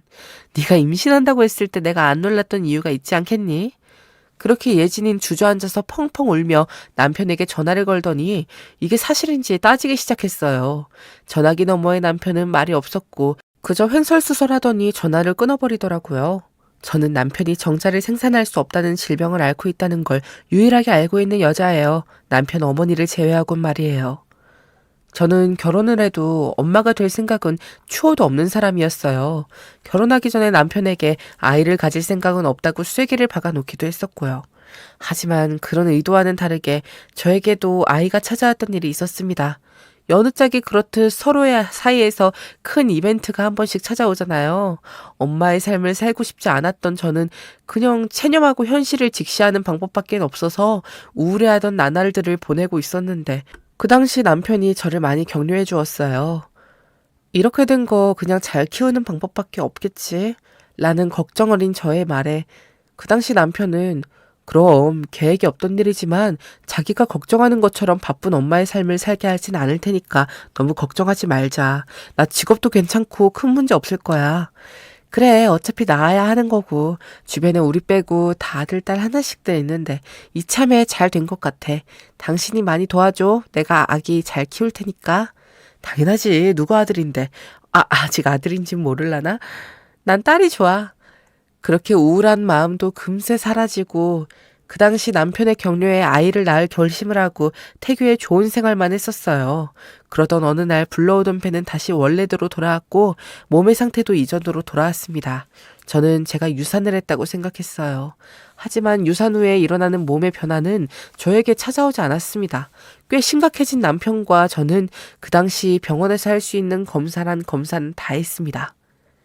여러 검사를 하던 중 의사 선생님은 저에게 단순한 상상 임신을 했던 것뿐일지도 모르겠다고 하며 진단서와는 별개로 다른 진단서 하나를 건네주었어요. 상상 임신이라는 말도 안 되는 진단에 놀라기도 했었는데 눈에 들어온 남편의 진단 내용이 너무나도 믿을 수 없었기에 어안이 벙벙했습니다. 네? 임신이 아니라는 건 납득할 수 있는 이유가 있다면 큰 문제는 아니지만 이 검사 결과선 뭐죠? 무정자증은 도무지 납득이 가질 않아서요. 그런 병이 있나요? 남편은 당황스러워서 선생님께 반문을 건넸지만 돌아오는 대답은 같았습니다. 정자를 생산할 수 없는 특수한 질병인 무정자증을 앓고 있는 사람이었죠. 그 전엔 남편도 그 사실을 전혀 몰랐다고 합니다. 알 턱이 없었죠. 이런 해프닝은 TV에서나 보던 남들 이야기였는데 그게 제 남편과 제 사이에 일어날 줄은 몰랐어요. 단지 원인이 명확하지 않은 배가 불러오는 유사 임신 증상이고 여러 요인들에 의해서 일어난다고 전해 들었어요.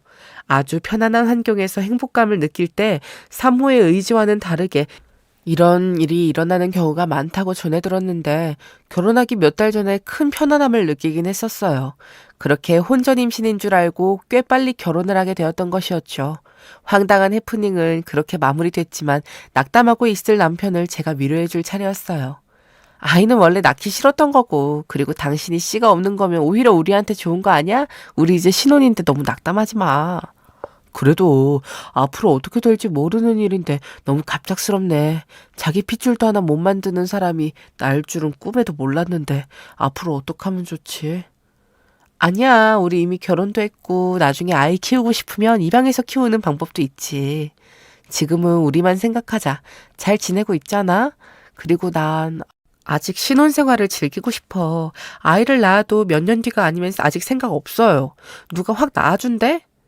제 격려 덕에 그냥 상상 임신이라는 터무니없는 증상은 별일 아닌 것처럼 지나갔고 남편의 불치병 또한 저의 생활에 아무 문제가 되지 않는다고 서로를 격려해 주었기에 그저 남편과 저의 사이에 웃으면서 넘어간 좋은 추억으로 남아있었던 것 같아요.